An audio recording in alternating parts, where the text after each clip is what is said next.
எல்லாருக்கும் வணக்கம். இந்த வீடியோ என்னென்னு பார்த்தீங்கன்னா, நேற்று போட்ட வீடியோவோட கண்டினியூ வீடியோ தான். அன்றைக்கி நைட்டு ரூமில் ரெஸ்ட் எடுத்துகிட்டு நெக்ஸ்ட் டே மார்னிங் 9:00 போய் சாப்பிட்டு வந்துட்டோம். அதுக்கப்புறம் லேட்டாக தான் ரூம்லேருந்தே கிளம்புனோம். அந்த ஒரு இடம் மட்டும்தான் சுற்றி பார்க்க போகிறோம் அப்படின்னு சொல்லிட்டு. மறுபடியும் பார்த்தீங்கன்னா, சின்ன பையன் அழுக ஆரம்பிச்சிட்டான். காரில் இருக்கவங்களெல்லாம் பார்த்துட்டு காருக்குள்ளே நீப்பே ஒரே அழுகாட்சியாகவே இருந்தது. 5 மினிட்ஸ்க்கு அவன் அப்படி தான் அழுதுகிட்டே இருந்தான். அப்புறம் அவனை சமாதானப்படுத்தி அப்புறம் நார்மல் ஆகிட்டான். அவனே கீழே உட்காந்து தானா சீட்டில் உட்காந்து வந்துட்டு இருந்தான். நாங்கள் தங்கியிருந்த ரூமுக்கும் கேட்வே ஆஃப் இந்தியா பார்க்க போகிற அந்த இடத்துக்கும் ஒரு 3/4 மணி நேரம் ட்ராவல் டைம் இருந்தது. ஏன்னா ரொம்ப அந்தளவுக்கு டிராஃபிக்லாம் இல்லை, ஓரளவுக்கு அப்படியே தான் போயிட்டுருந்தோம். அங்கேருந்து நாங்கள் அந்த இடத்துக்கு போய் ரீச் ஆகிறதுக்கு காருக்கு பார்த்திங்கன்னா 350 சம்திங் என்னமோ சார்ஜ் பண்ணாங்க.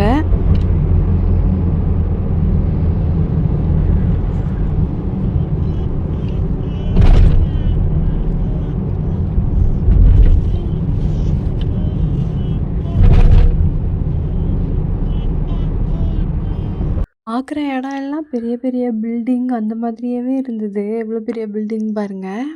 மும்பையிலேயும் வெயில் பட்டையை கிளப்பிடுச்சு. ஃபுல்லாக தாங்க முடியல வெயில், அந்தளவுக்கு நல்ல வெயிலாகிடுச்சு. அப்புறம் நாங்களும் அந்த இடத்துக்கு ரீச் ஆகிட்டோம். இதுதான் பார்த்திங்கன்னா என்ட்ரன்ஸு. முன்னாடி போனோனையுமே செக்யூரிட்டி செக்கிங் இருந்துச்சு. நம்ம பேக்லாம் கொண்டு போயிருந்தோன்னா அதில் வச்சு செக் பண்ணிவிட்டு அதுக்கப்புறம் தான் நம்மளை உள்ளே விட்டாங்க. உள்ளே வந்தோடனே பார்த்திங்கன்னா, என் பையன் கேப் வேணும், கண்ணாடி வேணும், வாங்கி கொடுங்க அப்படின்னு சொல்லிகிட்டே இருந்தான். அதனால வாங்கினோம். அவன் சின்னவனுக்கு வாங்கினா அவன் போடவே இல்லை. அந்த கேப்பை பார்த்து பயந்துக்கிட்டான். அப்புறம் நான் தான் அதை வாங்கி மாட்டிட்டு திரிஞ்சேன். இந்த வீடியோ ஃபுல்லாக பார்த்திங்கன்னா என் தலையில் அந்த கேப் இருந்துக்கிட்டே இருக்கும். நாங்கள் போயிருந்த அன்றைக்கி பார்த்திங்கன்னா, அங்கே மேலே அதெல்லாம் ஃபுல்லாக கம்பி மாதிரி கட்டி அதையெல்லாம் க்ளீன் பண்ணிகிட்டு இருந்தாங்க. அது ஒர்க் நடந்துகிட்டு இருந்துச்சு. நாங்கள் போன அன்றைக்கி ரம்ஜானுக்கு அடுத்த நாள் அப்படிங்கிறதுனால நல்ல க்ரௌடு, ஓவர் க்ரௌடாகவே இருந்துச்சு. என் ஹஸ்பண்டை விட நான் கொஞ்சம் குள்ளமாக தான் இருப்பேன். நான் என்னால் ஃபோனை வச்சுட்டு அவருக்கு ஈக்குவலாக அவர் ஃபேஸ் தெரிகிற மாதிரி வீடியோவே எடுக்க முடியல. அவரெல்லாம் எனக்கு வீடியோ எடுக்க மாட்டார். நான் தான் இதில் வீடியோ எடுத்து நான் தான் அப்லோட் பண்ணணும். சரி, வீடியோ எடுக்கலான்னா அவர் ஹைட்டாக இருக்கனால அவர் ஃபேஸே தெரிய மாட்டேங்குது. அதான் சொல்லி நாங்கள் சிரிச்சுக்கிட்டு இருந்தேன் அவர்கிட்ட. நீ ரொம்ப ஹைட்டாக இருக்கப்பா, உன்னால் ஈக்குவலாக என்னால் எடுக்க முடியல அப்படின்னு சொல்லிகிட்டே வந்துட்டு இருந்தேன். அப்புறம் சைடில் பார்த்திங்கன்னா நம்ம ஊரில் விற்கிற மாதிரி மாங்காய், வெள்ளரிக்காய் இதெல்லாம் விற்றுட்டு இருந்தாங்க. எங்கே கொஞ்சம் மாங்காய் வாங்கி கொடுங்க அப்படின்னு சொல்லி அதெல்லாம் வாங்கி தரவே இல்லை. அப்படியே சுற்றி பார்க்கலாம் அப்படின்னு சொல்லிட்டு அப்படியே கேட்வே ஆஃப் இந்தியா சைடில் அப்படியே போனோம். அது ஒரு கடல் ஓரத்தில் இருக்கனால இந்த side Gateway of India view பார்க்க சூப்பராக இருந்துச்சு. அந்த கடல் காற்றுல அங்கங்கே பீச்சில் உட்காந்துருக்க மாதிரி அதை சுற்றிலும் கல் போட்டிருந்தாங்களா, அதிலலாம் உட்காந்து நல்லா வீடியோ ஃபோட்டோஸ்லாம் எடுத்துகிட்டு இருந்தோம். ஃபஸ்ட்டு பார்த்திங்கன்னா கப்பலில் போகிற மாதிரி ஐடியாலாம் இல்லை. ஆனால் அவங்க வெளியில் கேப் வாங்கின இடத்துல விசாரித்தோம். அதில் ஒரு ஆளுக்கு எவ்வளோ அப்படின்னு சொல்லிட்டு 130 rupees அப்படின்னு சொன்னாங்க. ஓகே அப்படின்னு சொல்லிட்டு நாங்கள் வந்துட்டோம். அப்புறம் இங்கே வெளியில் இதெல்லாம் சுற்றி பார்த்துட்டு அதுக்கப்புறம் போகலாம் அப்படின்னு சொல்லி நாங்களும் கொஞ்சம் நேரம் அதில் உட்காந்து வீடியோஸ்லாம் எடுத்துகிட்டு பேசிட்டு உட்காந்துருந்தோம். என் பையன் வேறு எனக்கு இந்த கேப் லேசாக இருக்குது, வேறு கேப் வாங்கி கொடுங்க அப்படி இப்படின்னு போட்டு ஏதோ ஒன்று சொல்லிக்கிட்டே இருந்தான். அப்புறம் பார்த்திங்கன்னா, அங்கே நிறைய கேமரா வச்சுட்டு கேமராமேன் நிறைய பேர் இருந்தாங்களோ, இந்த இடத்துல நின்று ஃபோட்டோலாம் எடுத்துக்கலாம் அப்படின்னு சொல்லிட்டு அவங்கள்ட்டையும் கேமராலேயும் நாங்கள் ஒரு 5 to 6 ஃபோட்டோஸ்லாம் எடுத்துக்கிட்டோம். அவங்களே பிரிண்ட் போட்டு கொடுத்துட்டாங்க. ஒரு ஃபோட்டோவுக்கு பார்த்திங்கன்னா 50 rupees சொன்னாங்க. சரி அப்படின்னு சொல்லிட்டு எடுத்துக்கிட்டோம். என் பையனுக்கு போடுறதுக்கு கண்ணாடி கொடுத்தாப்புல.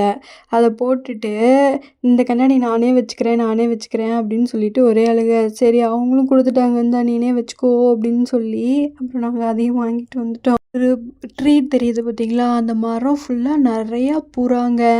அங்கே கீழே நிறைய தானியங்கள்லாம் போட்டிருந்தாங்களா, அதை சாப்பிட்டுட்டு அழகாக போய் பறந்து மேலே உட்காந்துருந்துச்சு. இப்போ அதுக்கு தான் போய் உங்களுக்கு க்ளோஸ்அப்பில் காட்டுறேன் பாருங்கள். அதில் எவ்வளோ புறா உட்காந்துருக்கு அப்படின்னு சொல்லிட்டு போட்டிருக்காங்களே. ஏதோ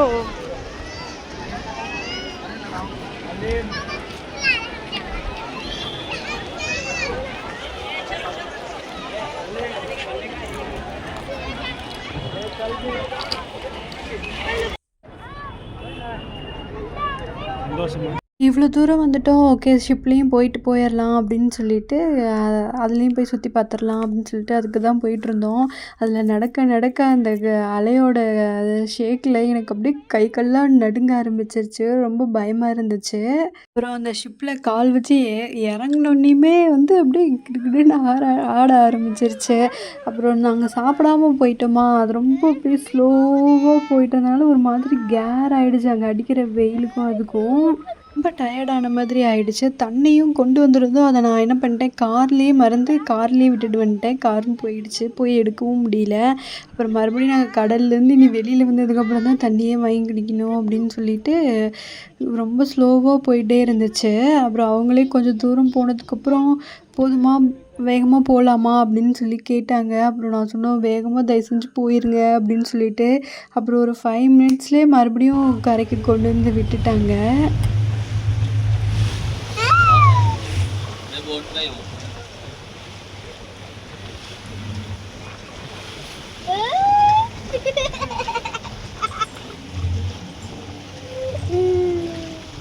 சூப்பரா இருக்கு.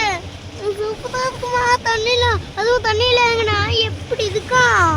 வாவ்! சூப்பரா தண்ணியா இருக்கு. இந்த போட்ல போட்டுருக்காங்க. மூங்கில் தப்பு மூங்கில்.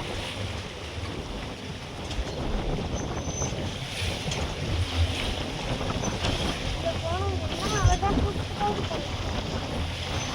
இந்த போனம் எவ்வளவு அழகா இருக்குன்னு தெரியுமாமா? ஷிப்பு வேகமாக போனோடனே கடல் தண்ணிலாம் அப்படியே எங்கள் மேலே விழுந்துருச்சு. இங்கேருந்து பார்க்குறதுக்கு இதோட வியூ நல்லா இருக்குல்ல, சூப்பராக இருந்துச்சு அந்த கடலில் ஷிப்பில் இருந்து பார்க்குறதுக்கு. அப்புறம் நாங்களும் கரைக்கு வந்தோடனே உடனே கார் புக் பண்ணி ரூமுக்கு வந்துட்டோம். வந்தோடனே சாப்பிட்டு நல்லா ரெஸ்ட் எடுத்தோம். அதுக்கப்புறம் வீடியோவே எடுக்கலை. இப்போ நாங்கள் ஊருக்கும் வந்துட்டோம். காருக்கு வர வர பயங்கர தூக்கம் வேறு. இந்த வீடியோ உங்களுக்கு பிடிச்சிருந்தா லைக் பண்ணி சப்ஸ்கிரைப் பண்ணுங்கள். பை.